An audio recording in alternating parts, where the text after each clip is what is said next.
Hello everyone, मैं मिथुन सिंह स्वागत करता हूं आप सभी का। आशा करता हूं आप सभी बहुत अच्छे होंगे। बात करेंगे कस्तूरबा गांधी बालिका विद्यालय से आए हुए नए टीचर रिक्रूटमेंट के बारे में। मैं आपको पहले ही बता देता हूं कि कस्तूरबा गांधी बालिका विद्यालय 2026 के नाम से एक प्लेलिस्ट मैंने तैयार कर रखी है। वहां पे कस्तूरबा गांधी की जो भी रिक्रूटमेंट आएगी उसकी सूचना आपको उस प्लेलिस्ट में मिल जाएगी। वहां पे वीडियो ऐड होता जाएगा। बाकी जो लोग भी नए हैं उनको मैं बता दूं, टेलीग्राम पे इसकी पीडीएफ मिलती है फ्री ऑफ कॉस्ट। वहां से जाकर के आप उस पीडीएफ को देख सकते हैं। बाकी और भी खबर वहां पे मिलता है, जैसे एडमिट कार्ड आ गया या फॉर्म भरने की सूचना आ गई, तो वहां से जाकर के आप उसे देख सकते हैं। पहली बात। दूसरी बात, आप कोशिश करें कि व्हाट्सएप चैनल के माध्यम से भी आप हमारे साथ जुड़े। उसका भी लिंक आपको डिस्क्रिप्शन बॉक्स में दे दिया गया है। आगे बढ़ते हैं और नीचे कमेंट करके आप लोग अपने जिले का नाम लिख दीजिएगा स्टेट के साथ, ताकि आपके जिले से जब भी रिक्रूटमेंट आए तो उसकी सूचना मैं आपको दे पाऊं। तो चलिए कस्तूरबा गांधी बालिका विद्यालय के बारे में बात करते हैं। सबसे पहली सूचना तो ये होगी कि आपकी उम्र सीमा अगर 25 से कम है तो ये वीडियो आपके लिए नहीं है। अगर आपकी उम्र सीमा 45 से अधिक हो गई है तो भी आपके लिए वीडियो नहीं है। प्लीज़ वीडियो ना देखें। दूसरी बात, अगर आप कस्तूरबा में पहले से पढ़ा रहे हैं तो 60 साल तक आप इस फॉर्म को भर पाएंगे। एज लिमिट में मैंने कुछ लोगों को छांट दिया, यहाँ पे वीडियो नहीं देखना है क्योंकि आपका वक्त बर्बाद होगा, जाया होगा, वेस्ट होगा। अब एक और बात जो आपको समझने वाली बात यह है कि जिनका भी बीटीसी है, यानी कि डीएलएड जिन लोगों ने किया है, या फिर डीएड जो भी आप नाम से जान रहे हो, इसे जेबीटी भी कहा जाता है हरियाणा वगैरह में, तो जिन लोगों ने बीटीसी या डीएलएड किया है प्लीज़ इस वीडियो को ना देखें। आपका भी वक्त जो है बर्बाद ही होने वाला है। ठीक है। बाकी अगर आपने बीटीसी किया है, कॉमर्स से ग्रेजुएशन करी है, पीजीडीसीए किया है, तो कुछ पोस्ट के लिए आप एलिजिबल हो सकते हैं। तो चलिए आगे बढ़ेंगे। और एक और बात याद रखिएगा, फॉर्म आपको रजिस्टर्ड डाक के माध्यम से या फिर स्पीड पोस्ट के माध्यम से ही भेजना है, अदरवाइज आपका जो है फॉर्म कैंसिल हो जाएगा। ये बहुत जरूरी सूचना है, कई विद्यार्थियों का हो चुका है और जितने का वो डाक टिकट मांग रहे हैं वो डाक टिकट चिपकाना अनिवार्य है। गलती ना करें, ओवर राइटिंग ना करें।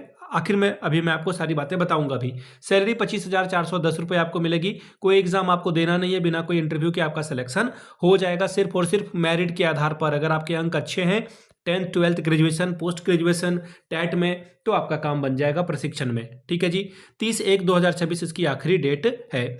और याद रखिएगा ये पीडीएफ मैंने आपको पहले भी बता रखा है कि टेलीग्राम पे आपको इसकी पीडीएफ मिल जाएगी।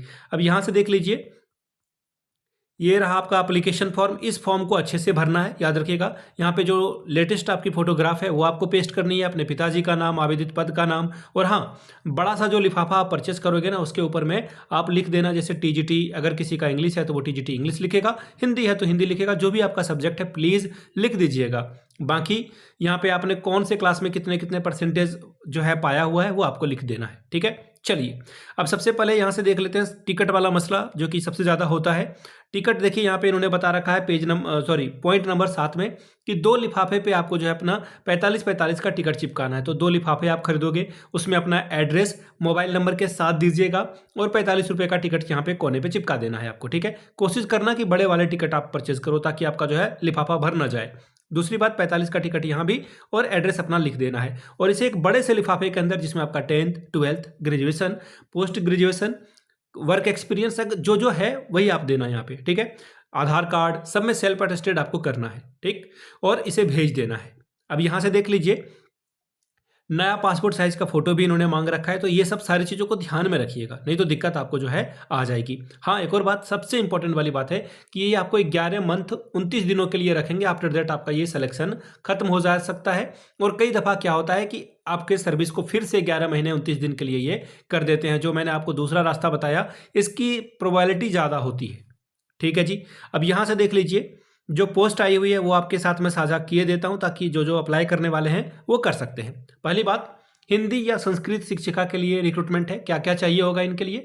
अगर आपने ग्रेजुएशन हिंदी से पढ़ी है और साथ में संस्कृत भी है तो आपका ये काम बन जाएगा। दूसरी बात, बीएड का होना कंपलसरी है। बीएड नहीं है तो आप फॉर्म को नहीं भर पाएंगे। साथ ही किसी भी स्टेट का टैट चाहिए होगा इनको, पेपर 2।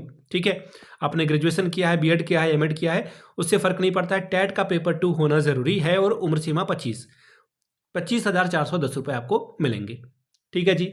अंग्रेजी के लिए फिर इसी तरह से रिक्रूटमेंट आपको देखने को मिलेगी। ग्रेजुएशन इंग्लिश से, बीएड चाहिए होगा और चीज़ें रहेगी। अब आगे देखिए, विज्ञान यानी कि जेडबीसी, जूलॉजी बॉटनी केमिस्ट्री से अगर आपने ग्रेजुएशन किया है फॉर्म आप भर सकते हैं। बीएड भी चाहिए होगा आपको। इसके अलावा आपकी जो बीएड बता दिया, ये बता दिया। हाँ, एक और बात, टेट की परीक्षा तो चाहिए ही होगी ना, पेपर 2 का, ये भी यहाँ पे होगा, ठीक है। जेडबीसी में याद रखिएगा, जूलॉजी, बॉटनी, केमिस्ट्री आपने पढ़ रखी है, तभी आप फॉर्म को अप्लाई कर पाएंगे। इसी तरह से कंप्यूटर के लिए अगर आपने पीजीडीसीए कर रखा है, कंप्यूटर साइंस से अगर आपने ग्रेजुएशन कर रखी है, तो आप फॉर्म को भर पाएंगे, 12,790 रुपये आपको मिलेंगे। कला, क्राफ्ट और संगीत के लिए अगर आपने संबंधित विषय से या फिर गृह शिल्प में जो है अगर आपने ग्रेजुएशन किया है और बीएड कर रखा है, टेट की जरूरत नहीं है, 12,790 रुपये आपको मिलेगा। मुख्य रसोइया, सहायक रसोइया, चौकीदार की रिक्रूटमेंट है। ये 6, 7, 8 नंबर वाले जो पोस्ट हैं, प्लीज़ अपने घर के आसपास देखें, कोई विधवा हो, विकलांग हो, या फिर जिसे जॉब की बहुत ज़रूरत है, घर में जो है परेशानी है पैसे की, प्लीज़ आप उनका फॉर्म भर दें। भले जो डाक टिकट का पैसा लगे, फॉर्म का, लिफाफे का, आने जाने का, रजिस्ट्रेशन का, वो सारा पैसा आप ले लें, लेकिन फॉर्म प्लीज़ आप उनका भर दें, क्योंकि वो खुद से फॉर्म नहीं भर पाएंगे। इतनी उम्मीद तो आपसे मैं कर ही सकता हूं कि आप इतना काम किसी गरीब का या फिर उनकी भलाई में आप लगा सकते हैं, ठीक है। अब ये देखिए, ये जो पोस्ट आई है, आप खुद से इनके वेबसाइट पे जाकर के देख सकते हैं, fatehpur.nic.in पर जाकर के आप खुद से जो है वेरीफाई कर सकते हैं। बाकी मैं टेलीग्राम पे तो आपको ये फॉर्म भेज ही दूंगा। तो ये फतेहपुर से रिक्रूटमेंट आई है, तो मैंने आपको जैसा बताया, जिला बेसिक शिक्षा अधिकारी फतेहपुर के नाम से आपका जो है ये लेटर जाएगा। बाकी ये पीडीएफ टेलीग्राम पे मिल जाएगी। कोई भी डाउट हो तो कमेंट सेक्शन में पूछ लीजिएगा, मैं कमेंट के कोशिश करता हूँ कि कमेंट को पढ़ लूँ। बाकी किसी भी तरह की दिक्कत आती है तो मैं आपको अपना ईमेल आईडी बता देता हूँ, ईमेल आईडी पे आपको जो है जवाब जरूर मिलेगा। मैं हर दिन दोपहर के 12 बजे अपना ईमेल चेक करता हूँ। This is my routine, Google calendar पर मैंने रख रखा है, ठीक है। बाकी मैं 200 से 300 किताबें पढ़ चुका हूँ, ये फ्लैक्स नहीं कर रहा हूँ या दिखावा नहीं दे रहा हूँ। वहाँ से मैंने चीज़ें सीखी है कि किस समय किसको वैल्यू दी जाए। तो आप लोगों से रिक्वेस्ट रहेगा, मैंने 2-3 किताबें आपको रिकमेंड कर दी है, आप उसे परचेज कर सकते हैं, ठीक है। इससे आपको जो है, आप जो प्रोक्रेस्टिनेशन करते हो, यानी कि आप आलस दिखाते हो, कल पढ़ लूँगी या कल पढ़ लूँगा, तो उससे आपको फ़ायदा मिलेगा। एटॉमिक हैबिट पहली मेरी सबसे फेवरेट किताबों में से, फिर है थिंक एंड ग्रो रिच। इसके अलावा जो है ईट दैट फ्रॉग, यानी कि जो काम को आप टालते हो, तो वो आपको जो है किताब पढ़ने के बाद बहुत फायदा मिलेगा, ठीक है। किताबें आपको डिस्क्रिप्शन बॉक्स में मिल जाएगी, जिन्हें परचेज करना है वो परचेज कर सकते हैं। वीडियो को यहाँ तक देखने के लिए आप सभी का बहुत बहुत शुक्रिया। Have a good day.